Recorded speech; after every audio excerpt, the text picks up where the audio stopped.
Et alors, je vous présente votre première intervenante de cet après-midi. C'est Madame Geneviève Ramdul, qui est étudiante en thèse au laboratoire LIST, qui signifie Laboratoire interdisciplinaire Solidarité, Société, Territoire, et qui est titulaire de 2 masters en sociaux et anthropologie urbaine et un deuxième en médiation intervention sociale, et bien sûr qui depuis 5 ans travaille avec nous sur la mission prévention de Clémence Isor. Tu as donc 40 minutes. Merci pour cette présentation. Donc 40 minutes, je vais essayer de tenir le timing. J'ai prévu beaucoup de choses. J'ai envie de vous partager beaucoup de choses et notamment pas mal de terrain. Je vais essayer de ne pas être trop théorique et de vous montrer quand même pas mal de terrain, d'extraits d'entretien, etc. Donc, je travaille sur la pratique des jeux d'argent et de hasard chez les jeunes, en particulier les jeunes de quartier, on dirait aussi jeunes de cité, puisque c'est le terme qu'ils utilisent. Donc pour revenir très brièvement sur un petit peu l'historique de la régulation des jeux d'argent et de hasard, on voit en fait qu'au fil du temps, ça a pas mal oscillé entre des visions plutôt comme un péché, une atteinte à la providence divine, etc. Parfois, ils ont été encouragés, dénoncés. Et puis, jusqu'au début du XXe siècle, on observe plutôt une oscillation entre des tentatives de démoralisation, de tolérance et l'adoption de positions fermes et prohibitionnistes.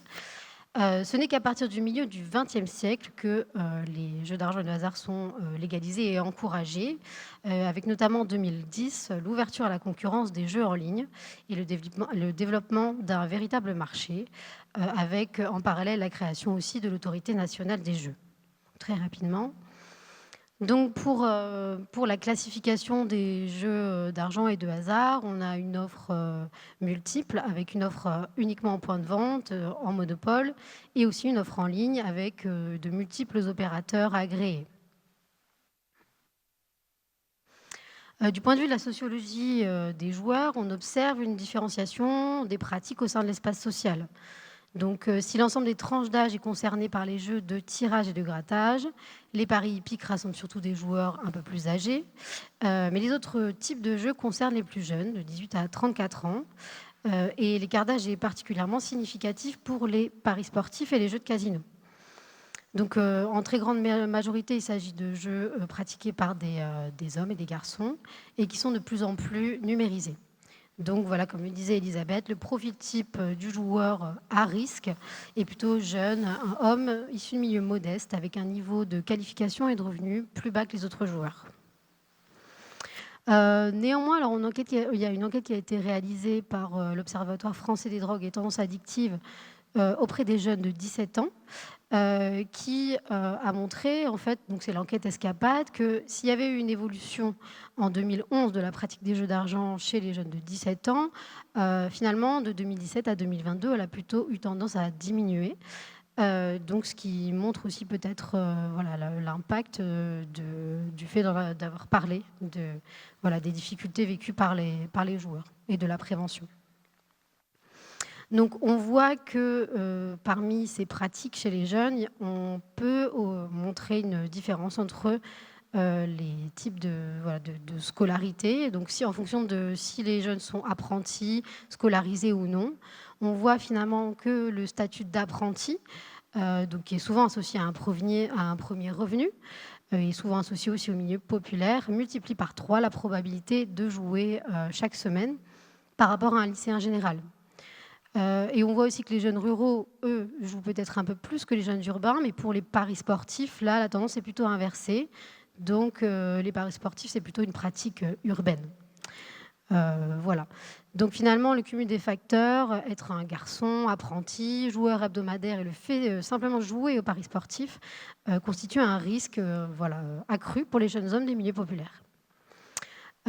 Et donc, en population adulte, on observe une augmentation de tous les types de jeux, avec un facteur de risque majeur qui est celui finalement de l'âge, où les jeunes entre 18 et 24 ans sont ceux qui ont le plus de risques de développer une pratique problématique.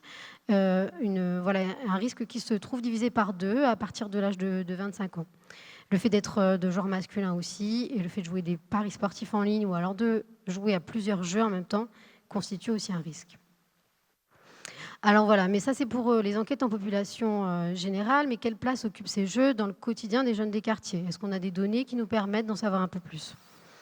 Voilà, Elisabeth l'a dit, il y a eu un ciblage marketing, des jeunes de quartier. Donc vous avez quelques exemples, ici. Vous avez sûrement entendu la pub pour la daronne, gros scope, gros gain, gros respect, avec des slogans, voilà, du RSA à l'ISF en 90 minutes, voilà, ce genre de choses. Bon. Hem, alors du coup, il y a une enquête qui a été réalisée par le sociologue Thomas Amadieu, hein, qui s'appelle, l'enquête Paris Jeunes sur, voilà, les jeunes, de Seine-Saint-Denis. Des jeunes donc de 13 à 25 ans, avec un volet surtout quantitatif, hein, 1 949 jeunes, interrogés et puis un petit volet quantitatif avec 9 entretiens collectifs pour compléter. Ce qu'on apprend de cette enquête, finalement, c'est que, en Seine-Saint-Denis, près d'un jeune sur 3 a déjà joué ou parié de l'argent, avec une prévalence, plutôt chez les garçons. Où les jeux de grattage et de loterie sont assez répandus, mais où les paris sportifs concernent quand même 10,4 % des jeunes. Il a interrogé aussi les jeunes sur différents types de pratiques, qui ne sont pas forcément répertoriées, officiellement, voilà, dans les jeux d'argent, les loot box par exemple. Donc ce sont des coffres virtuels dans les jeux vidéo. Il les a aussi interrogés sur d'autres types de jeux plus informels et cetera. Donc encore une fois, on voit que c'est une pratique très genrée. Et où les hommes pratiquent davantage les paris sportifs. Il relève aussi que les jeunes actifs jouent plus, que les étudiants. Donc là aussi avec peut-être la disponibilité, d'un revenu. Et l'origine sociale, il montre que ça joue un rôle clé, donc avec les enfants d'ouvriers et d'employés qui jouent plus fréquemment que les enfants de cadres. Alors la socialisation, par la famille et par les pairs est un sujet important. Donc pour les filles, on voit que la socialisation passe un peu plus par la famille, donc l'apprentissage de la pratique, l'initiation, et les garçons plutôt par, les pairs et souvent via, les paris sportifs. Donc il établit une typologie de joueurs puisqu'on ne peut pas dire que voilà, on ne peut pas, faire une vérité vraiment générale, sur les jeunes du quartier. Donc il montre quand même qu'il y a une grande partie d'abstinents. Donc majoritairement, des femmes qui vivent plutôt chez leurs parents, qui ont souvent une pratique religieuse et qui sont moins exposées aux substances psychoactives. Ensuite, on a les joueurs sociaux, qui ont une pratique plutôt modérée et les joueurs qu'il dit vulnérabilisés. Alors il utilise ce terme pour pas parler de joueurs problématiques ou parler de joueurs, pathologiques puisqu'en fait, lui, il montre que ce sont des facteurs de vulnérabilité socio-économique, qui mènent à une pratique de jeu, excessive. Donc il essaye de lier ça, à travers ce terme. Et donc, là, dans ce profil, on retrouve exclusivement des hommes, issus de milieux précaires, souvent enfants de familles monoparentales, qui cumulent souvent jeu d'argent avec, d'autres consommations de substances psychoactives et qui, du point de vue de la santé mentale, présentent une souffrance psychologique marquée, avec de la nervosité, du découragement, un sentiment de solitude. Dans les motivations et le rapport à l'argent, donc il, repère une motivation, différents types de motivations. D'abord une motivation financière, bien sûr, une motivation aussi statutaire et hédoniste et enfin une motivation escapiste, qui vise plutôt à échapper, voilà, oublier les soucis et cetera.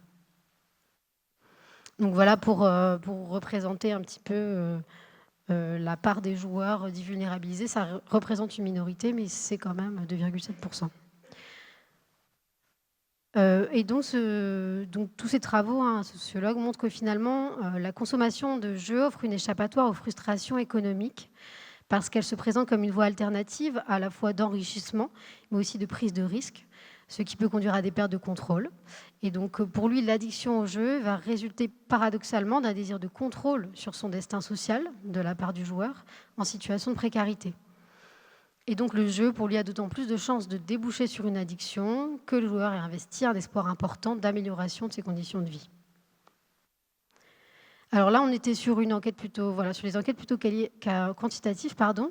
Moi, j'ai essayé de développer une approche un peu plus de sociologie qualitative. Donc, je ne peux pas faire de grandes généralités pour l'instant, puisque mon enquête n'est pas terminée. Voilà, je suis passée par une enquête par entretien compréhensif et quelques observations ethnographiques.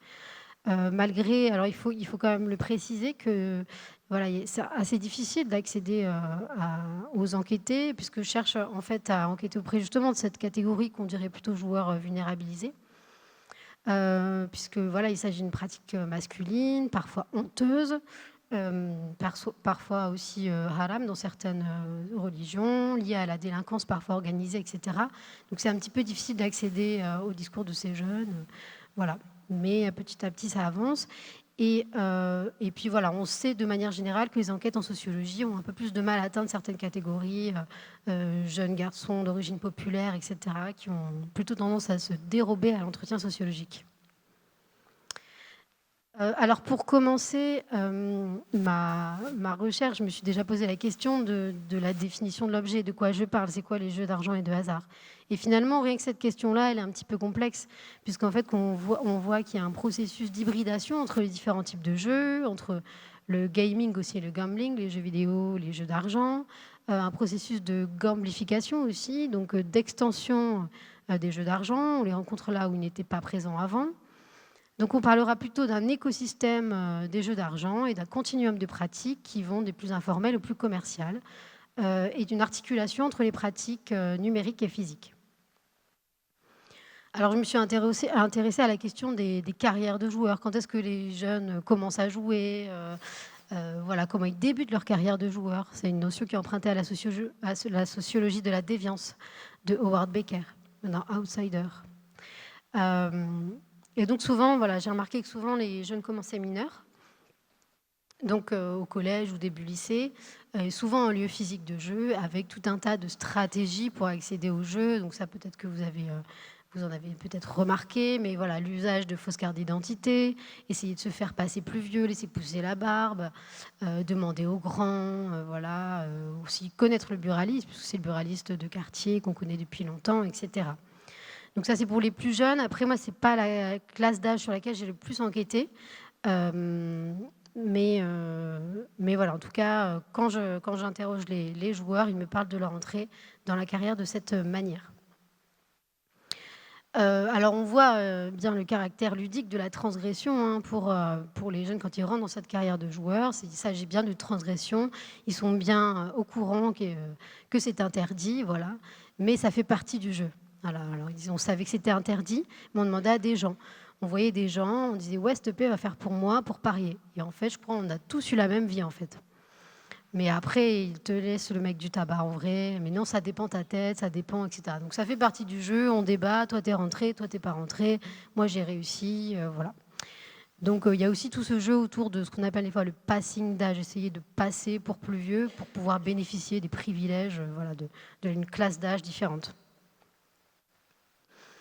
De manière générale, quand même, pas mal de jeunes m'ont parlé de l'attrait des offres promotionnelles dans leur entrée dans les carrières de joueurs, hein. Donc avec, voilà, moi, vraiment, ce qui a fait que j'ai commencé, c'est les offres de free bet.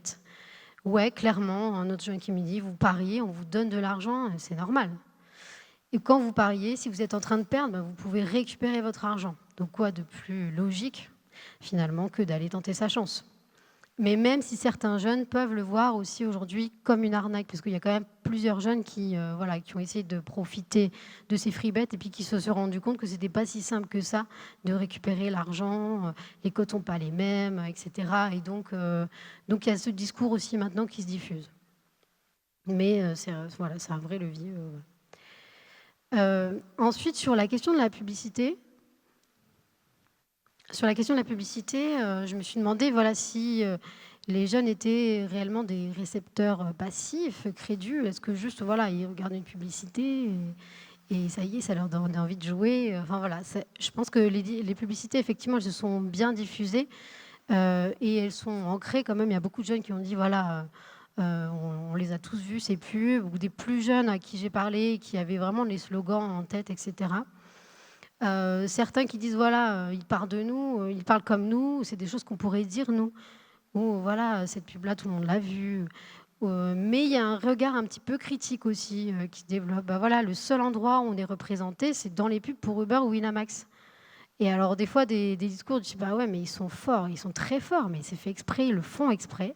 Mais ils sont forts, après c'est normal, c'est le jeu du marketing». Donc certains qui vont finalement accepter, se laisser un petit peu prendre au jeu ou capter des petits mécanismes, mais voilà. Et certains qui vont vraiment plutôt rejeter en disant: «Non, ça c'est de la carotte, voilà, on a tous essayé, on a tous perdu, c'est impossible de gagner, c'est de l'arnaque» et cetera. Donc il y a différents profils. Alors et aussi pour les joueurs, voilà, une conscience paradoxale des objectifs commerciaux, des opérateurs de jeu. Certains qui se sont rendus compte en jouant que finalement, on leur crée des codes personnalisés ou je sais pas, ils me disent des choses comme ça et en fait, du coup ça les saoule, mais voilà, ils me disent: «Mais ça me rend des fous, c'est insupportable». Tu dis: «Tu as trouvé un truc pour faire de l'argent», mais non, il y a toujours un petit truc derrière pour te mettre encore un petit peu des bâtons dans les roues et dans ta tête, c'est insupportable. Tu te dis: «Mais pourquoi ils font ça?» Voilà. Donc il y a aussi, voilà, paradoxalement, un peu une conscience, de ça et finalement, voilà, je raccroche avec un petit peu ce qu'a pu dire la sociologie du travail et la sociologie économique sur la remise en cause de l'opposition classique entre production et consommation, et qui a permis de montrer que la consommation était partie prenante des processus, productifs et marchands, que l'offre et la demande ne se rencontraient pas par hasard et donc voilà, j'essaie de développer cette idée, de mise au travail finalement, du consommateur, des jeunes dans dans le dans le jeu d'argent et de hasard, où finalement les activités en ligne des jeunes, parce qu'il y a quand même pas mal de jeunes qui vous disent: «Moi j'aimais bien me filmer au tabac en train de gagner mes liasses de billets» ou «On a gagné au casino avec des potes, on est rentré chez nous, on a fait une petite mise en scène, on s'est filmé, on l'a partagé, on l'a diffusé» ou des tickets et cetera et finalement en diffusant la pratique sur les réseaux, ben voilà, ils génèrent des traces de visibilité et puis ils valident la pratique finalement, et ils étendent le marché. Parce qu'il y a quand même un certain nombre de jeunes qui vous disent: «Mais moi j'ai besoin d'avoir la preuve, mais j'en ai eu la preuve parce que j'ai mon ami qui m'a envoyé ça, je l'ai vu» et voilà. Donc ça aussi, c'est un aspect important sur lequel il faut se pencher parce que ça fait partie de toute la mécanique de diffusion, heu des jeux d'argent et justement, c'est là où c'est un peu, encore, paradoxal puisque finalement, s'il y a une forme, d'aliénation, d'exploitation, elle est rendue plus supportable justement puisque les internautes participent, activement en fait à cette diffusion. Voilà donc un point, que je travaille aussi, actuellement. Oui, donc voilà, je voulais revenir sur cette idée, voilà, l'importance de connaître quelqu'un et notamment pour des jeunes qui se sont inscrits à des donc ils sont beaucoup à s'inscrire à des VIP, ce qu'ils appellent des VIP. Donc c'est, par exemple un canal, sur Snapchat ou Telegram et cetera, avec des personnes qui vont diffuser des tips et ils peuvent en avoir dans leur entourage des personnes qui créent des VIP. Donc par exemple, un jeune que j'ai rencontré qui avait, voilà, dans son entourage un tipster qui vient de sa cité et qui dit: «Lui, voilà, moi je me suis abonné à lui et il me fait rentrer des sommes tous les jours» et en fait, lui, il le voit comme quelqu'un de son quartier qui lui propose un service, un échange de services. Voilà et donc ça lui donne plus de confiance parce que lui, il dit: «Voilà, c'est sûr que ça passe». Après, il y a aussi des expériences plus contrastées en lien aussi avec, ces pronostiqueurs, hein. Un jeune, par exemple, qui me disait que voilà, qui suivait un pronostiqueur qui, selon lui, était le pronostiqueur numéro un. Et en fait, il l'a vu petit à petit s'écrouler, voilà, il est allé à Dubaï et tout, puis après il a commencé à faire que perdre. Je l'ai vu s'écrouler et c'était aussi une expérience qui a contribué à justement l'éloigner, du jeu. Alors une des questions que je me pose aussi, c'est s'il existe des socialisations antérieures qui sont propices au développement de cette pratique. Et c'est vrai que quand j'ai interrogé certains, alors là, pour des un petit peu plus âgés, plutôt la trentaine, sur, voilà, comment ça se passait un petit peu dans leur quartier quand ils étaient jeunes, ils sont quand même beaucoup à m'avoir dit qu'il y avait pas mal de défis déjà quand ils étaient jeunes avec de l'argent. Alors, par exemple, cet extrait, du coup, c'est vrai que dans ma cité d'enfance, là où j'ai grandi, déjà très jeune et c'était à la primaire, tu vois? C'était primaire, sixième. Du coup, il y avait déjà un rapport au pari. Mais c'était un rapport au pari qui est capable de faire quoi? Donc il y avait des gages et puis c'était des paris qui étaient entre nous, de la même génération. Ou des fois, c'était les grands qui nous lançaient des défis, qui nous disaient: «Tu es capable de faire ça ou ça». Et en fait, il y avait 2 types de personnes. Enfin, il y en avait 3. Il y avait ceux qui acceptaient jamais les défis. Il y avait ceux qui acceptaient tout le temps les défis, mais qui payaient pas. Et ça, en fait, c'était un peu le pire truc. Ça veut dire que tu relèves le défi. Si jamais tu gagnes, tu prends l'argent. Mais si tu gagnes pas, bah, du coup, ça veut dire que tu payes pas. Du coup, tu es un lâche et personne va vouloir parier avec toi. Voilà et puis j'ai aussi, voilà, en parlant avec des un peu plus âgés, vu qu'il y avait déjà qu'il existait déjà avant aussi, les publicités, des petits qui faisaient des skyblogs, de parieurs, en disant voilà, qui montraient leurs gains et des grands qui leur disaient déjà: «Mais tu iras loin» et cetera. Donc peut-être que c'est des traces qu'ils ont laissées aussi sur internet, qui ont été récupérées aussi peut-être par les opérateurs, de jeux. Donc voilà, je montre un petit peu que ces défis, ils peuvent être compris comme voilà, des pratiques culturelles qui correspondent à ce que l'anthropologue David Lepoutre a nommé la culture de rue. Donc voilà, avec beaucoup d'échanges ludiques sportifs, de compétitions honorifiques, une forme de violence ritualisée et cetera. Donc on voit que le pari sportif peut être, vécu comme une pratique agonistique qui vient, justement dans la continuité de ces pratiques-là. Et ce qui est intéressant aussi, c'est de voir tout ce qu'il y a autour du pari sportif. Donc, voilà, le fait de se charrier, le fait de se lancer des défis, le fait voilà, d'en parler tout simplement. En fait, c'est une performance narrative qui va bien au-delà de simplement le fait de jouer. Sur les types de socialisation, donc, voilà, on l'a dit, la socialisation se fait beaucoup entre pairs. Mais aussi des fois par une forme de socialisation, par frottement, hein, comme on dit des fois, hein, donc en regardant, les grands, sans forcément qu'il y ait une transmission directe. Et le secret est bien maintenu, vis-à-vis des adultes, donc c'est un peu caché pour les adultes et cetera. Donc ce qu'on voit aussi, c'est que un certain nombre d'espaces interstitiels du quartier sont investis pour ces jeux d'argent. Ils sortent de la logique, commerciale, de la logique des applications aussi. Donc peut-être c'est préexisté aussi avant, enfin ça se cumule en fait. Et donc tout un tas d'espaces sont investis pour ces jeux, donc dans les chichas, les cafés, des salles, des caves, et puis, des choses qui peuvent être, spontanées un peu. C'est: «Eh les gars, rendez-vous à tac tac, vas-y, petit tac, casino, roulette, vas-y ce soir ça joue». Voilà. Et aussi les jeux directement dans la rue. Donc ça, c'est pas nouveau non plus, mais ça existe toujours et il y a un lien justement, un continuum de pratiques entre ces pratiques plus commerciales et celles dans la rue, le petit tas, le jeu des dés et cetera. Où, voilà, certains jeunes et plus grands d'ailleurs peuvent faire preuve d'une certaine inventivité, créativité dans ces jeux. On trouve une roulette, on trouve un truc qui ressemble à voilà, un tapis de jeu et voilà. Pardon, je vais trop vite. Désolée. OK. Ça rejoint un petit peu, ce que, des géographes ont appelé une forme de mondialisation par le bas, donc Marie Redon et Boris Lebeau. Ils ont montré finalement que du point de vue de la spatialité, il y avait une double dynamique qui coexistait. Et la mondialisation avec des jeux plus commerciaux, n'effaçait pas les particularismes. Il y a des modèles globaux qui vont coexister avec des formes de résistance culturelle locale.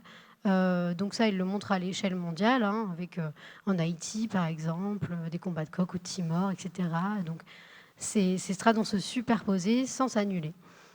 Globalement, l'idée, c'est de dire que les espaces, finalement, résistent quand même.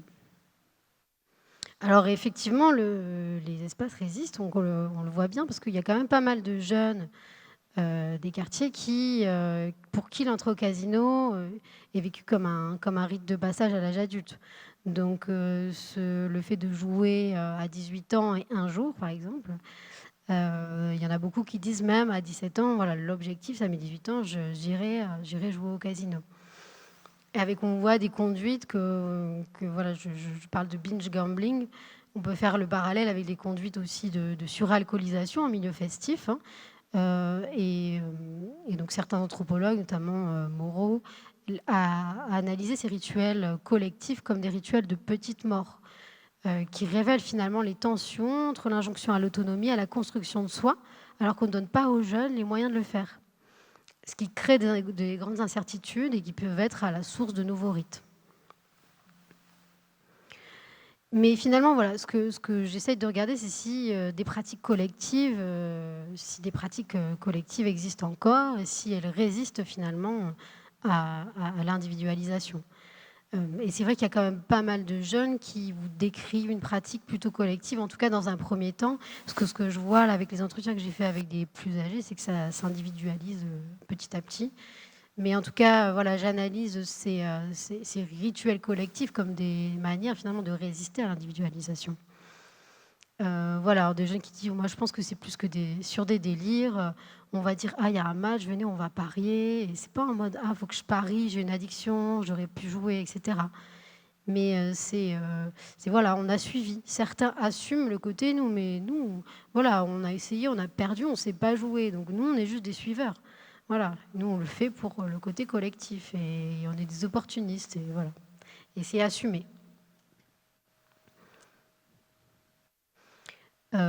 Alors aussi là, un jeune qui faisait ce récit parce que lui c'est plutôt un gros joueur, hein, qui a au début de la vingtaine, mais quand même un bon joueur et qui explique, voilà, que finalement dans sa cité, lui c'était un quelqu'un qui a accroché vraiment avec la pratique des jeux d'argent et puis il s'est regroupé, il a trouvé d'autres personnes qui jouaient aux jeux d'argent. Il forme aujourd'hui un groupe. Voilà, il dit: «Voilà, tu t'as commencé, tu as vu 20 €, 50 €, mais là, il faut que je me refasse. Ah et qui joue au pari en sport à la cité? Attends, l'autre. Ah, et ça dit quoi? Viens, on squatte, nanani nanana, tu parles que de ça, tac, tu te branches sur Snap avec lui, tac, au final, ça devient ton pote, tu le fréquentes et là, vous allez au casino ensemble et là, tu es mort». Voilà. Il résume bien, voilà, les choses. Alors justement, je me suis interrogée sur, voilà, la place de la sociabilité dans un contexte de précarité. Et pour ça, comme on a très peu finalement de travaux, en France, j'ai regardé un petit peu dans d'autres pays, comment ça se développait et c'est vrai que ça se développe pas mal en Afrique notamment, voilà et donc il y a quelques travaux qui se sont intéressés au type de sociabilité, qui se développe en Afrique autour de cette pratique, des jeux d'argent et de hasard. Donc il y a des travaux qui ont été effectués, notamment en Côte d'Ivoire, où une chercheuse a montré qu'il y avait plutôt un type de sociabilité agressive qui se développait dans ces espaces de jeu, avec finalement, des espaces de jeu où se rejouent des inégalités et des violences symboliques de la société entre petites classes moyennes et ceux qui vivent dans l'extrême pauvreté. Mais un autre travail qui est venu un petit peu contrebalancer cette idée, c'est le travail de Kuo Moon, donc un sociologue, qui a enquêté sur le Cameroun et donc il a montré lui plutôt que la précarité ne divisait pas les joueurs, mais plutôt les unissait, qu'il y avait des mécanismes d'entraide qui étaient finalement indispensables à leur survie et il le voit plutôt comme une stratégie de survie collective, où finalement les joueurs vont partager des ressources, une expertise aussi partagée. Il va y avoir des formes de solidarité, financière, voilà, ils vont collectiviser aussi, et puis, parfois s'acheter des tickets et cetera. Donc finalement, lui, il montre que le groupe de jeu reste un filet de sécurité, un lieu de coopération et où finalement l'adversaire n'est pas l'autre joueur, mais plutôt la précarité elle-même, voilà. C'est plutôt une stratégie de survie. Alors après, pour revenir sur la question du casino, parce que c'est vrai que, voilà, on voit que c'est un rituel collectif, c'est quelque chose qui peut être recherché, mais certains récits m'ont montré que c'était aussi peut-être un lieu de repli un peu stratégique parce que, voilà, pour certains jeunes qui m'ont dit par exemple, ils rentraient pas en boîte, ils se faisaient recaler, ils avaient pas dans leur sociabilité des personnes qui pouvaient faire des soirées chez eux, dans des appartements et cetera. Donc voilà, tu vas au casino, tu sais que tu rentres, il te faut juste ta carte d'identité et tu rentres. Tu dois juste mettre un jean, mais tout le monde est accepté. Et c'est vrai qu'il y a ce discours quand même sur: «Mais au casino, il y a tout le monde, en fait». Alors que, enfin voilà, ça révèle aussi le fait qu'il y ait des formes d'exclusion, ailleurs. Et puis aussi, voilà, un jeune qui me disait, que c'était aussi quelque chose à faire plutôt que de traîner en bas des immeubles et ça leur permet de performer une autre appartenance sociale, une autre identité et cetera. La question du coup, que je pose donc, c'est, celle de savoir si effectivement, les jeux d'argent et de hasard sont une alternative, à l'enrichissement pour les personnes, mais si aussi, on observe un phénomène de compensation, à la manière des travaux de Marwan Mohamed, hein, qui est sur les bandes de jeunes, qui montrent comment le cumul de désavantages sociaux et spatiaux, donc la ségrégation, l'inactivité, la précarité, les discriminations, euh, structure la vie familiale, l'expérience scolaire et celle de la rue. Voilà, donc plutôt en termes d'instants de socialisation et de compensation. Donc la question, c'est voilà, dans les trajectoires, la pratique des jeux d'argent et de hasard est-elle perçue comme une voie alternative à la réalisation de soi lorsque celle-ci n'est pas permise par les institutions principales de socialisation des jeunes, que sont la famille et l'école, et le travail par extension. Alors voilà, déjà pour parler de la jeunesse des quartiers, c'est vrai que la jeunesse, c'est très englobant. Ce qu'on montre en sociologie, c'est que voilà, même les jeunes des quartiers, ce n'est pas un groupe homogène. Ils sont traversés par plein de logiques, de distinctions, différenciation. Qu'on a tendance à considérer aussi les jeunes de quartier les plus visibles parce qu'ils investissent peut-être l'espace de la rue comme les seuls jeunes de quartier. Il y en a tendance parfois à oublier les plus invisibles. Donc voilà, il faut montrer aussi la diversité des trajectoires et la diversité des rapports au jeu. Donc pour ça, je m'appuie aussi sur les travaux de Marwan Mohamed sur les délires jeunes, ce qu'il appelle les délires jeunes, qui sont des pôles normatifs finalement. Et il montre bien que même au sein des groupes de jeunes, il y a une pluralité de ces référentiels normatifs. Ce n'est pas des groupes homogènes, même quand il y a des petits groupes de jeunes, c'est un peu chacun son délire, quoi. Donc voilà, pour certains, ça va être le délire foot, mais pas forcément son ami, même si voilà, ils traînent ensemble, ils sont dans le même groupe de potes. Et donc, la pratique du jeu d'argent, elle va avoir des significations sociales aussi différentes en fonction de si on adhère à ce pôle de socialisation, du pôle foot ou d'un autre délire plutôt business ou voilà, autre chose. Donc, l'idée, c'est vraiment de montrer qu'il y a une diversité. Alors, sur cette idée de mécanisme de compensation, en fait, j'ai essayé de montrer que finalement, faute de pouvoir accumuler du capital économique par des voies légitimes, donc par exemple le travail salarié classique, etc., le jeu peut devenir un mécanisme compensatoire pour acquérir du capital symbolique, donc plutôt du prestige, du respect, etc. Alors j'ai rencontré un jeune qui m'a fait ce récit, un jeune qui a gagné une grosse somme d'argent quand il était au collège avec les jeux d'argent.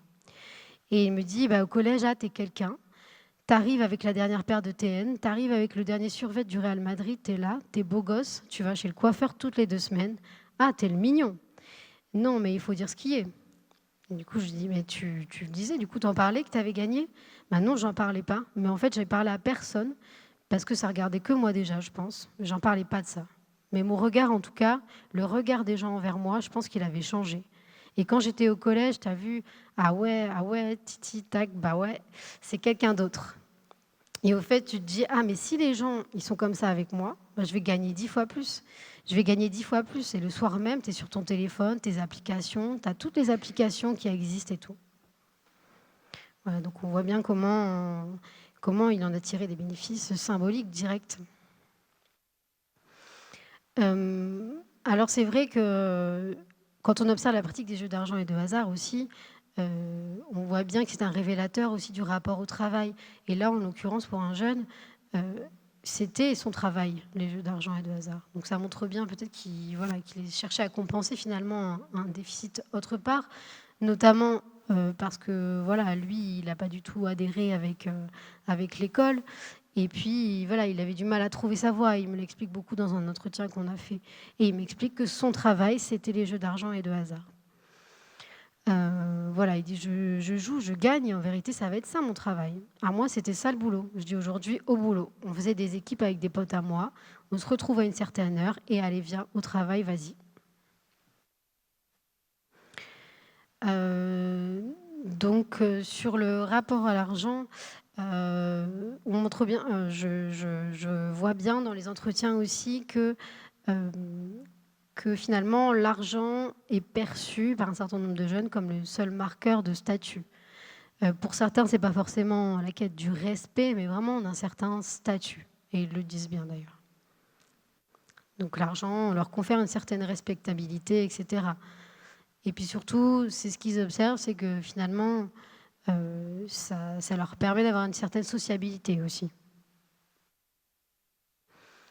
Ce que j'observe aussi, donc c'est des glissements entre les différents types de pratiques.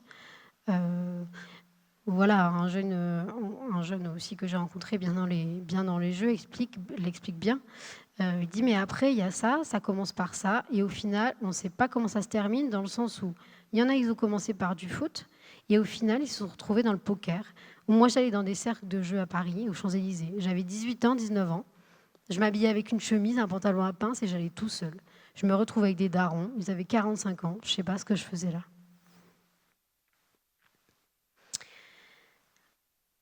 Alors c'est vrai que, voilà, chez une certaine, jeunesse, plutôt une jeunesse, voilà, socialisée à la culture de rue, disons, il y a ce discours, ils vont beaucoup avoir ce discours de voilà, si, jouer, gagner des grosses sommes d'argent, perdre des grosses sommes d'argent, prendre des risques, faire le ouf un petit peu, ça c'est, voilà, c'est une caractéristique virile et ils vont avoir ce discours un petit peu, mais voilà. Nous, voilà, les cités, c'est marche ou crève, c'est comme ça. C'est dur la vie, c'est voilà, beaucoup ce type de discours. Et d'après, les sociologues, notamment Réwyn Connell, les prises de risque des adolescents peuvent être comprises comme des rites d'acceptation dans la masculinité hégémonique. Donc c'est une masculinité qui est celle qui est valorisée socialement par les pairs comme par les adultes. Waouh! OK. Et finalement, refuser ces prises de risque, se montrer trop sensible, ça peut revenir à être subordonné ou marginalisé dans l'ordre du masculin. Donc on voit aussi que les opérateurs de jeu jouent un petit peu sur ces codes-là avec, tout un tas de, voilà, d'images qui mettent en scène, une masculinité virile et cetera. Néanmoins, les jeunes des quartiers, voilà, ils incarnent plutôt une forme de masculinité marginalisée. Et donc, les multiples formes de domination structurelle et les exclusions qui peuvent être vécues par ces jeunes induisent la nécessité de compenser, encore une fois, par la mise en place d'une organisation spécifique, interne au groupe de jeunes et qui vise avant tout à défendre leur honneur. La question de l'honneur, des réputations est très importante et elle prend cette importance dans un contexte de disqualification sociale. Donc paradoxalement aussi, ce que j'ai pu observer, c'est que, cette figure de la masculinité, virile, elle peut s'incarner, dans la figure de l'addict, du ouf. C'est-à-dire que voilà, j'ai rencontré des jeunes qui valorisaient, fortement, en tout cas qui mettaient vraiment en scène leur addiction comme un truc de ouf. Voilà, en me disant: «Moi, je suis vraiment un gros accro, c'est un gros consommateur. Ah oui, lui, c'est un voilà, c'est un fou. Moi, je joue sur tout, sur des matchs à 8 heures du matin au Japon, je joue et cetera», voilà. Ils vont en rajouter une couche, voilà, sur cet aspect et aussi qui vont accorder de la valeur au fait d'avoir fait, des jeux d'argent et de hasard, pardon, tout seul, d'avoir été dans des endroits tout seul, voilà, de s'être détaché du collectif. Et qui vont, voilà, valoriser aussi ce côté, finalement, moi, voilà, j'ai vécu cette période d'addiction et aujourd'hui, j'en sors un peu. Donc ça leur donne une force aussi, voilà, de pouvoir donner des conseils par rapport au groupe et cetera et ça leur permet de retourner le stigmate, d'en faire une force, d'en faire une identité valorisée. Alors sur l'argent, et l'ostentation comme support de valorisation sociale, hem, donc c'est vrai que, voilà, en sociologie, on montre quand même que les pratiques économiques des classes populaires sont souvent délégitimées, on va souvent, voilà, le on va souvent leur dire que ces pratiques sont pas légitimes, voilà, qu'ils ont perdu le sens, la valeur de l'argent, se complaire dans la société de consommation et cetera. Mais c'est vrai que d'un point de vue sociologique, finalement, voilà, par exemple, le sociologue Danny Colombi, il montre que, les jeux d'argent finalement, incarnent cette inquiétude qui plane sur les pratiques économiques des plus pauvres. Les usages de l'argent des plus pauvres, on les suppose tous tout aussi corrompus par le désir de vivre au-dessus de leurs moyens ou l'incapacité à le gérer et donc voilà. Ou souvent, on va dire des pauvres qu'ils sont pauvres parce qu'ils le cherchent quelque part.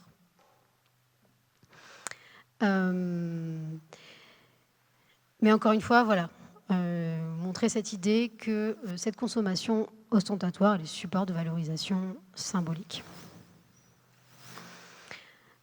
Je vais passer ça. J'ai prévu beaucoup trop, j'avais dit. Ok.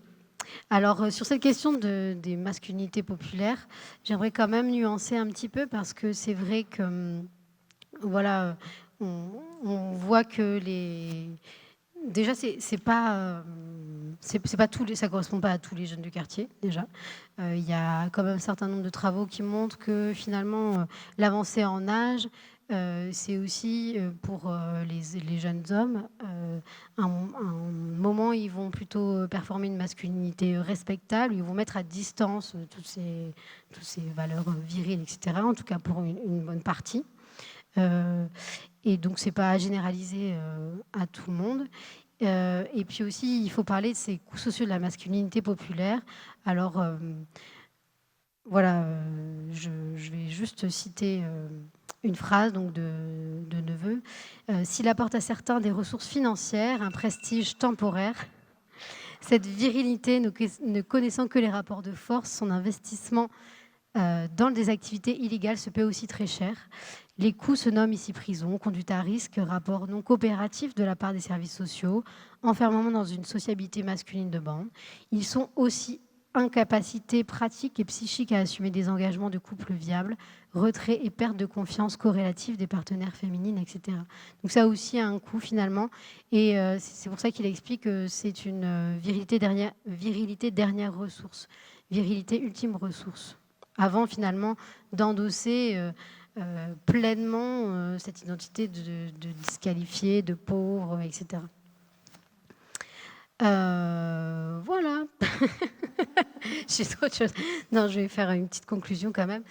C'est vrai que voilà, quand on observe les jeux d'argent et de hasard, c'est aussi à mettre en lien avec un certain rapport à l'avenir quand même aussi des jeunes, puisque parmi les jeunes de quartier que j'ai pu interroger, qui étaient pas mal quand même dans ces pratiques, il y a un rapport à l'avenir qui est quand même assez pessimiste, avec aussi des métaphores un petit peu type voilà, jeu par exemple, la vie c'est la roulette russe, ton avenir c'est la roulette russe, moi je vis au jour le jour, je vois pas plus loin. Ou certains qui de plus en plus disent qu'ils ont envie de partir de la France parce qu'ils n'ont pas d'opportunité en France, parce qu'ils ne se sentent pas accueillis, parce qu'ils se sentent des fois persécutés aussi par la police, qu'ils ont aussi plein d'amendes. Et ça vient aussi jouer dans leur rapport à l'argent. Donc il y a quand même aussi des contraintes qu'il faut relever. Et donc voilà, on peut voir les jeux d'argent comme le reflet de tensions plus structurelles aussi, sociologiques, plus structurelles, dont les jeunes sont souvent révélateurs. Et l'intériorisation de l'incertitude comme mode de vie dans un contexte de culture du risque. Voilà, on comprend bien l'idée de se confier, voilà, confier son destin au hasard. Et quand même pas mal de jeunes m'ont expliqué que le jeu d'argent, c'était un petit peu comme une métaphore de la vie. C'est un petit peu comme la vie. Donc voilà, on peut aussi analyser le jeu d'argent de cette manière. Voilà.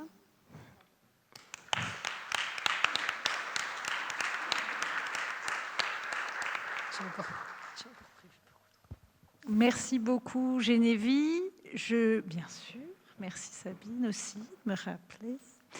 Eh bien, c'est un exposé extrêmement riche hein, que tu nous as fait. Il y a beaucoup d'éléments que tu as cités, qu'on retrouve à la fois dans la clinique, bien sûr, mais aussi dans le quotidien, j'imagine, de nos collègues et partenaires. Je préférerais que la première question vienne de la salle, si toutefois, ou commentaire, ou partage d'expérience. Si toutefois quelqu'un... Merci.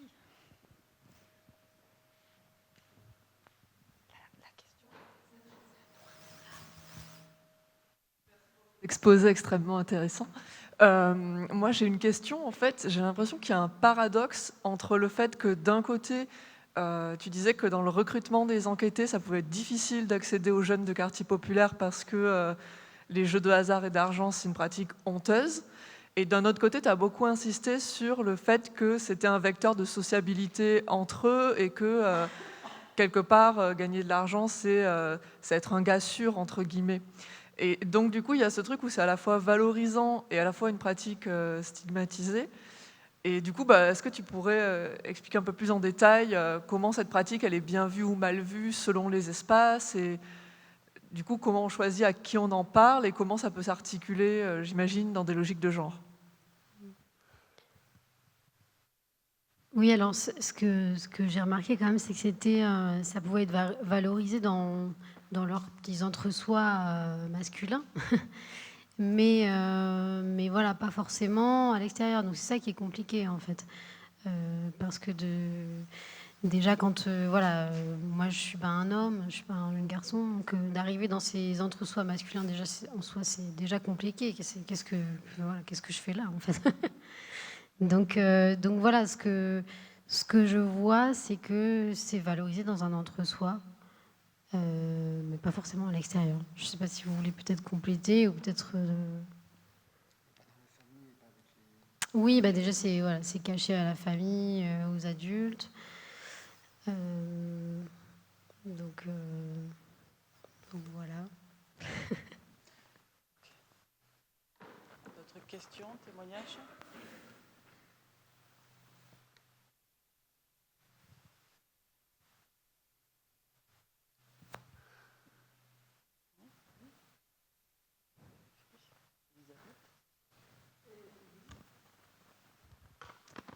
Oui, enfin, je réfléchissais à ta question et je me disais que c'est un jeu de cache-cache ou de dévoilement qui est quand même aussi, enfin, sur de nombreux autres comportements, notamment de comportements qui peuvent mener à une addiction, en fait.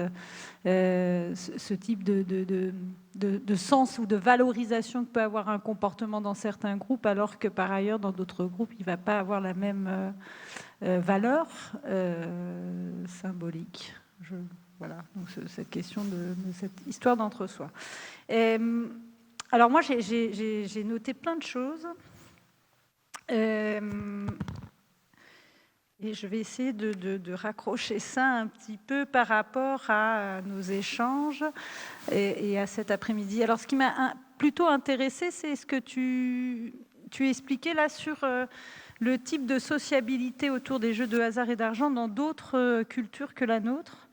Et des études qui ont été menées en Afrique où on voit bien justement ces valeurs et ces significations différentes. Et aussi, finalement, que si le chercheur, selon peut-être aussi le regard du chercheur, il y a une compréhension, puisque là, on a deux compréhensions du même phénomène qui sont opposées. Donc là aussi, il y a bien sûr cette question de peut-être, enfin je crois, l'engagement du chercheur, non sur, et la question des représentations sociales qui nous concerne tous. Oui, à mon avis, ça joue. Après, c'est des territoires aussi différents. Donc c'est pas les mêmes contextes et c'est ça aussi moi que j'essaye de regarder parce que je vois même qu'en fonction des différents quartiers, c'est pas les mêmes logiques, c'est pas les mêmes dynamiques. Donc c'est ça aussi qui est compliqué pour moi aujourd'hui, c'est que alors, il y a beaucoup de paradoxes, il y a beaucoup de diversité dans les manières de jouer, les types de jeux, les types de parcours, etc. Et je vois des logiques aussi différentes en fonction des lieux. Donc c'est assez complexe finalement. Mais effectivement, c'est vrai que moi je porte une attention en fait à ça et j'essaye de regarder justement s'il y a aussi du collectif qui résiste. Donc peut-être que c'est aussi ça. Ouais, moi, j'avais une... Ah, il y a des questions là-bas. Alors, on va laisser la priorité à la salle.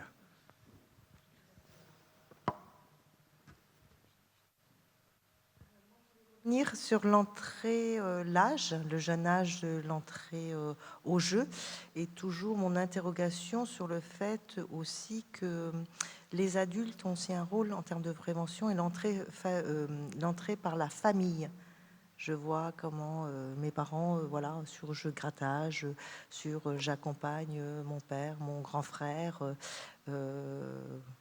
voilà, au café, au PMU, et puis finalement j'assiste à tout ça. Et voilà, si tu pouvais développer un peu, savoir si tu avais la proportion, parce que je trouve quand même que c'est aussi, quand on parle de prévention, c'est comment aussi on peut accompagner notre rôle adulte à des places différentes dans cette... voilà. Oui, alors c'est vrai que on le voit dans le travail de Thomas Amadieu un peu plus. Je voudrais essayer de remettre sa diapo où il le montre dans l'enquête qu'il a fait en Seine-Saint-Denis.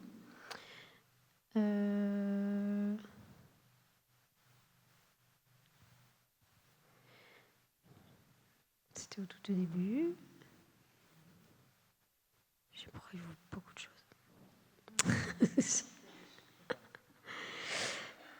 C'était...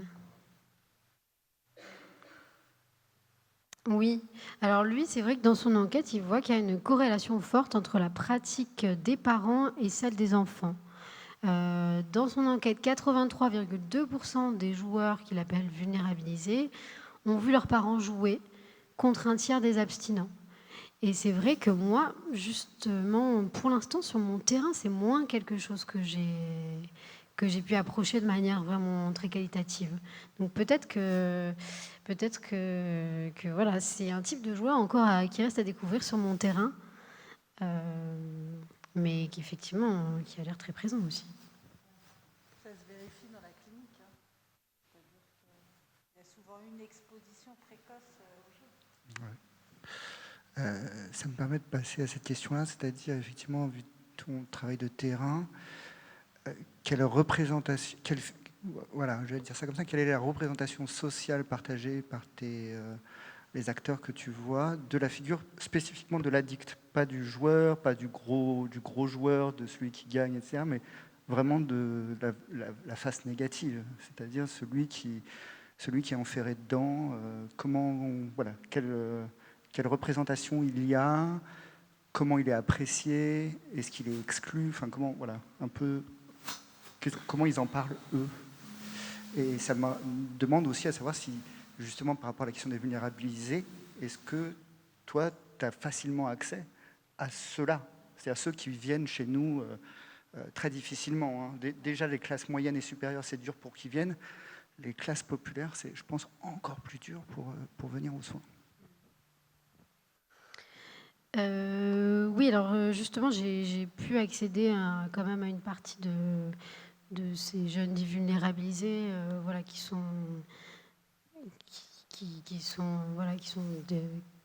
ont du mal à s'insérer dans le monde du travail, qui sont dans des sociabilités de rue, etc. Parfois, souvent même investis dans des activités d'usage-revente de drogue, etc.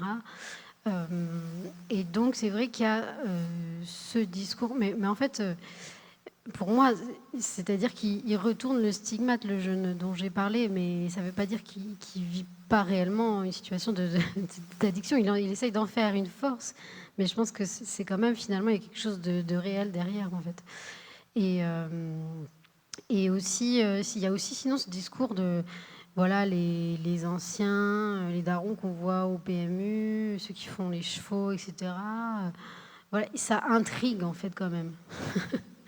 Il y a ce côté, ça intrigue, et il y a aussi une vision assez négative. Eux, voilà, ils attendent plus rien de la vie. Voilà, ils sont dans leur truc. Et ils se posent beaucoup de questions. Est-ce qu'il y a des compétences ou pas? Est-ce qu'ils savent ce qu'ils font ou est-ce qu'ils font n'importe quoi? Voilà, j'ai entendu des discussions comme ça. Mais voilà, c'est vrai qu'il y a toute une partie, je pense, effectivement, vraiment de jeunes très... même, il y a un des jeunes avec qui je parlais qui me disait, mais tu sais, moi, en fait, mes amis qui sont peut-être les pires, en fait, qui me disaient, ils sont hyper... il me disait, ils sont très désinsérés, en fait. Il me disait, ça va être très compliqué pour pouvoir parler avec eux, voilà. Donc, quand même, ceux qui me parlent, ceux qui ont quand même un petit peu l'espoir de s'en sortir, quoi. Donc effectivement, oui, il y a un biais aussi. Et voilà, c'est pour ça qu'il faut aussi continuer, essayer de pouvoir avoir des données qualitatives sur ces joueurs-là. Oui, merci. Oui, j'avais une petite remarque et après une question. La remarque sur la difficulté à ce que certains en parlent et on en parle entre pairs et puis peut-être pas à l'extérieur, etc. Et tout. Moi, ça me fait penser, et ça a été dit dans les résultats de l'enquête, etc., qu'il y a aussi peut-être toute une dimension un peu de rite de passage. Moi, ça me refait venir à des années en arrière. Je suis un peu passé à un moment donné par l'université qui s'appelle maintenant Jean Jaurès et j'y ai fait de la socio et un peu d'ethno. Ça me fait penser à certains rites de passage comme la Maison des Hommes, etc. et tout, où les jeunes, juste avant de devenir et d'être révélés et reconnus comme tels, comme hommes par les autres, passent dans ce lieu-là où ils sont juste entre eux et on ne dit pas ce qui s'y passe, mais c'est ce qui s'y passe qui fait qu'on devient homme. Donc ça me fait penser un petit peu à ça. Et justement, ma question, elle a un rapport avec ça. Je vois pas tout comment se raccroche la pratique des jeux d'argent et de hasard pleinement avec justement une image d'une masculinité viriliste qui normalement est dans quelque chose de très, avec un rôle une survalorisation d'un rôle actif. Et là, en fait, on attend le résultat qui vient pas directement de nous. Voilà. Comment se fait cette construction comment ce rapprochement entre un virilisme exacerbé et quelque chose qui a une image plutôt passive. Ça me paraît contradictoire. Mmh. Oui. Alors c'est vrai que c'est beaucoup dans le côté prise de risque et le côté... ouais, voilà. Ordalique, disait Elisabeth. Après, moi, je me questionne aussi là-dessus. Parce que je pense qu'on... Je ne suis pas tout à fait arrêtée, c'est pas terminé, hein, du coup, mon travail. Mais je pense effectivement qu'on peut y voir aussi une espèce de transformation aussi, ou je sais pas, de vision de masculinité un petit peu différente qui s'exprime aussi dans ces jeux. Et d'ailleurs, pour certains, à travers les jeux, des jeunes que j'ai pu rencontrer, à travers les jeux, ils vont plutôt mettre en scène un autre type de masculinité, plutôt homme d'affaires, voilà, businessman, trader, ou classe, ou voilà, ce truc-là. Donc je pense qu'il faudrait, alors j'avais envie de plus détailler, mais il faudrait plus détailler. Et je pense qu'effectivement, vous n'avez pas totalement tort là-dessus, et j'essaye justement d'y réfléchir.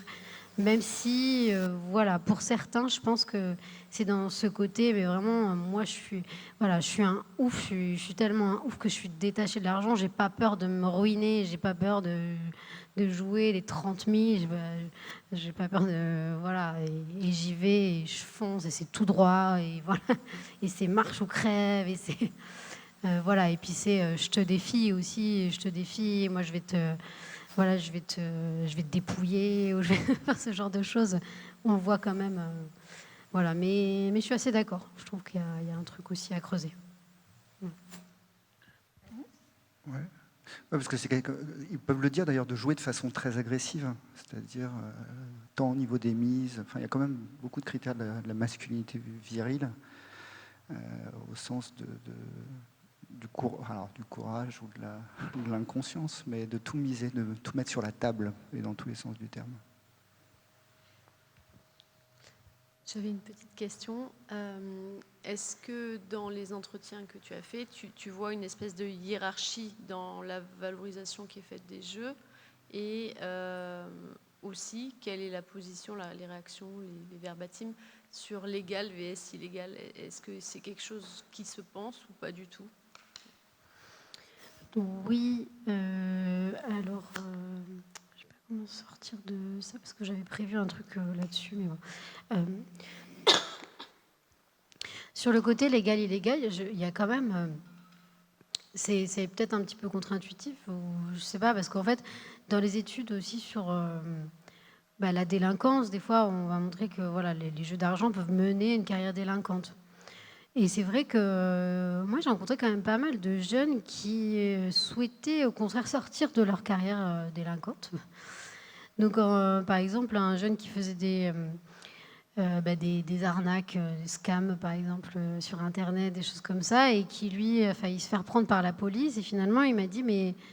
Et en fait, je me suis reportée sur les jeux d'argent et de hasard, parce qu'il voilà, il pouvait continuer, et finalement, mobiliser peut-être des compétences, des manières d'être, des manières de faire qu'il avait acquises, qu'il avait apprises dans ce milieu-là, de l'arnaque sur Internet, quoi, dans le jeu d'argent et de hasard, et en me disant, mais oui, mais parce que là, c'est légal, donc j'encours moins de choses. Et puis, il y a aussi des gens qui vont dire, la balance entre, moi, j'ai 16 ans, je ne peux pas travailler, j'ai pas de diplôme, je vais pas à l'école, j'en sais rien, et donc c'est soit tu fais de l'intérim mais tu peux pas, soit tu vas dans le trafic, soit tu fais des jeux d'argent. On m'a dit ça. Et donc du coup, la balance, il y a le légal, donc je vais aller plus vers le légal, etc. Donc c'est vrai qu'on voit que pour certains, il y a aussi une volonté de s'ancrer dans la légalité, alors que par ailleurs, ils ont du mal à voir comment ils peuvent vraiment le faire. Mais pour d'autres, par exemple, des gens que j'ai interrogés et qui sont aussi dans des pratiques de deal, par exemple, certains m'ont dit, mais en fait, moi, j'ai été joué pour dans le... le jeu m'a mis dans des bêtises, ce qu'ils me disaient, voilà. Le jeu m'a mis dans des bêtises, à cause du jeu, j'ai commencé à faire des bêtises, etc. Donc ça va un petit peu dans les deux sens, et il y a un lien. Et sur la hiérarchie aussi entre les types de jeux, je pense pareil, donc c'est aussi à creuser, mais il y a une hiérarchie qui peut s'opérer au sein des groupes entre le jeu qui va faire appel plus aux compétences, le jeu de pur hasard. Il y en a qui revendiquent clairement, non, Paris sportif, ça fait appel à des compétences. Moi, c'est pas mon truc, je sais pas, c'est trop difficile, ou etc. Donc moi, et puis on voit aussi une importation du vocabulaire du pari sportif dans le casino. Certains qui vont parler du casino en disant mais c'est une cote à 2 ou des choses comme ça. Alors que c'est... Voilà. Donc on voit bien qu'ils ont été socialisés au pari sportif d'abord, et ensuite qu'ils sont glissés vers le casino. Et effectivement, oui, il y a des hiérarchisations. Aussi certains qui vont dire, moi maintenant, je fais plus pari sportif parce que c'est bête. Il y en a qui disent, voilà, c'est bête parce que tout le monde n'aime pas le foot. Parmi les jeunes des quartiers, certains qui m'ont dit, mais c'est bête parce que moi, le foot, j'aime pas. Et moi, je préfère le casino parce que c'est classe. Voilà, parce que c'est... Donc il y a aussi ces logiques de distinction entre les types de jeux et entre eux aussi. Donc à creuser aussi, mais c'est vrai que c'est une vraie dimension.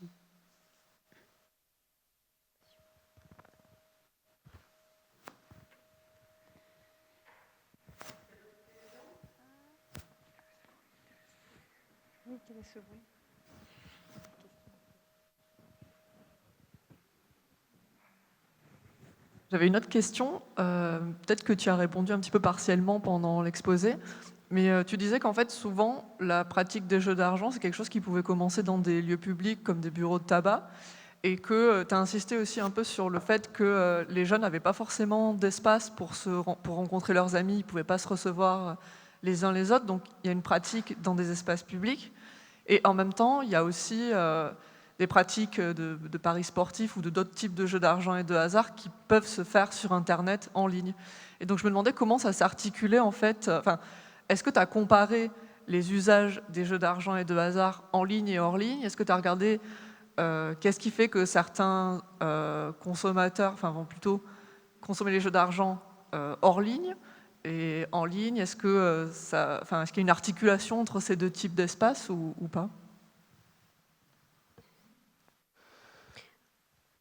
Oui, alors ce que j'ai remarqué quand même, c'est que ça se cumulait, quoi. L'un n'exclut pas l'autre, etc. Il y a quand même... alors, je sais aussi avec le rapport à l'argent, je trouve qu'il y a quelque chose qui se joue parce que pour jouer aussi sur les applications, il faut aussi avoir un compte bancaire. Voilà, c'est plus de l'argent numérique et certains jeunes quand même ont un rapport à l'argent liquide encore voilà, très présent. Certains aussi, ils cherchent à contourner aussi un petit peu les banques parce que je l'ai évoqué rapidement, mais il y a cette question des amendes. Beaucoup de jeunes qui se sont pris qui ont des amendes qui ont de 2 000 € d'amende, etc. à payer par la police pour des raisons qu'ils estiment injustes. Et du coup, voilà, ils souhaitent s'extraire du système bancaire pour pas que l'État puisse prendre de l'argent sur leur compte. Donc c'est vrai que pour eux, pour ces jeunes-là, en tout cas qui m'ont parlé de ça, il y a plus un rapport à l'argent liquide et voilà, le casino c'est en liquide et du coup ils vont pas forcément aller sur des applications, voilà. Mais alors je réfléchis comment ça se cumule. C'est vrai que avec l'accès, je pense au compte bancaire quand je regarde. Plus vers la période du lycée aussi, quand ils sont plus sur les réseaux sociaux, en lien avec leur socialisation numérique aussi. Et après, voilà, j'ai fait des entretiens avec des personnes un peu plus âgées aussi, là, qui ont plus la trentaine. Et c'est vrai que voilà, j'ai remarqué que ça s'est individualisé quand même pas mal et ça passait beaucoup plus vers les applications. Quand par exemple, voilà, ils se mettent en couple ou alors ils trouvent un travail, etc. Et ben, l'application, elle va trouver voilà, sa place plutôt dans ces petits temps intermédiaires et qui permettent aussi voilà, de maintenir ses activités. Je ne sais pas si vous voulez rajouter. Juste pour illustrer, parce qu'il y avait un jeune homme, là, un joueur de paris sportif, qui vient me voir avec une demande de soins, enfin une seconde demande de soins 3 ans après la première. Il a 25 ans et il m'explique que lui, il est chef cuistot. Et en fait, quand il doit faire la pluche, ça dure. Et lui, il fait ses paris sportifs et il peut regarder comme ça l'évolution en fait des matchs, même en décalé, ça ne le dérange pas. Mais voilà, c'est la manière dont c'est compressé dans le temps en fait qui fait par quel média ils vont passer. C'est-à-dire, est-ce qu'ils vont passer en direct sur le territoire ou est-ce qu'ils vont passer en ligne sur les appareils. Beaucoup, comment ça compacte le temps. Et en parlant de temps, je pense qu'on va passer à la seconde intervention. Merci encore beaucoup, Geneviève, parce qu'il y a plein d'éléments qui me font penser par rapport à ces missions de prévention que nous avons ici à cette association Clémence Isor. En tous les cas, l'idée de jalonner plus cette carrière, ce parcours des joueurs qui commence très tôt. Quels sont les messages qu'on pourrait partager en tant que personne de première ligne en fait auprès de cette jeunesse pour pouvoir indiquer les risques et dangers. C'est un peu à tout ça que cela m'a fait penser.